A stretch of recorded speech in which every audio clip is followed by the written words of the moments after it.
So what's the big deal about this Julius Caesar guy? You want to know who he is? He's a historical figure, right? Well, right and wrong.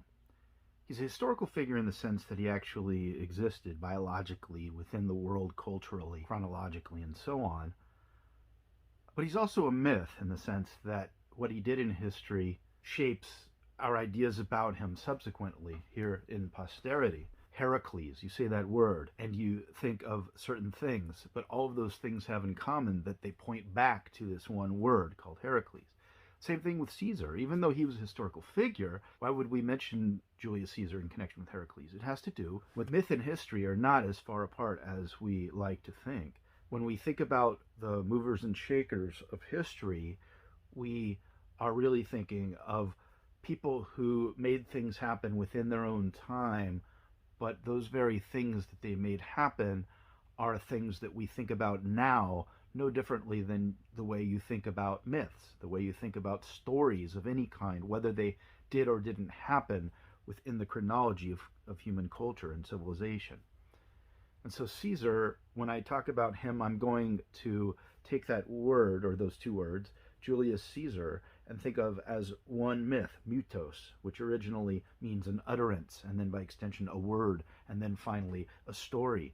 So what is the story of Caesar? What is the cluster of ideas around the idea of Julius Caesar that we think of when we use his name and think about him and situate him within history? Why do we benefit by thinking of this guy, Julius Caesar? What does he represent? Well, it has to do, first of all, with when he did what he did, which is part of the Roman Republic, three historical stages: early Rome, the Republic, and Roman Empire. Caesar initiated what is often referred to as the Roman Revolution, which led into, eventually, Caesar's assassination in 44 BC, but then eventually his nephew and adoptive son, Octavian, who would eventually be Augustus, usurping power from Caesar and trying to do something that Caesar was unable to do, and at the same time not completely distance himself from Caesar. In the last 50 years of the Republic, to say there was turbulence is an understatement. What's going on is that through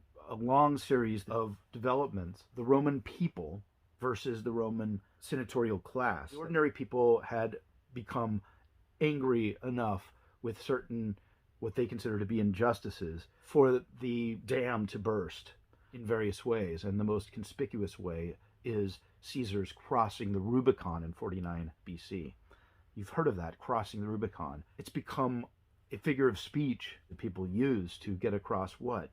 You've gone beyond the point of no return with respect to whatever it is that you're talking about. So Caesar has entered mythology in that way as well. So that crossing of the Rubicon in 49 BC followed some other events that need to be pointed out about Caesar. He was one of the senators who was sent out to one of the many provinces, which are kind of equivalent to the states of the United States, or at least the founding fathers of the United States thought about that connection. For example, that the senators sent out to the various provinces by the Senate were called gubernatores, or governors. And yet Caesar was not only one of the senators sent out to run one of the provinces, but the biggest one, the most important one, Gaul, right above Rome. Caesar would become the most dangerous man in Rome, at least with respect to those in power. Over a long period of successfully governing Gaul and taking care of business, that was detailed in his own memoirs that he wrote, in the third person, granted, but about himself as the one accomplishing so much as governor of Gaul. This form of propaganda was successful enough to garner enough military support behind him to threaten and eventually surpass that available in Rome itself. And it was only then, in 49 BC, when he crossed the Rubicon River, dividing the end of Gaul and the beginning of Rome, that he had the gall, pardon the pun, to cross the Rubicon and go into Rome and take power. And he did successfully for a while. But it was eventually assassinated 5 years later. Why? Various reasons, but it had to do with his relative disregard for appeasing the senators in various ways.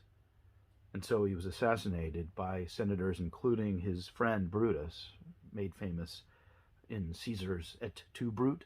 And then Octavian, eventually Augustus, took power and did all he could to prevent himself from being assassinated the way Caesar had.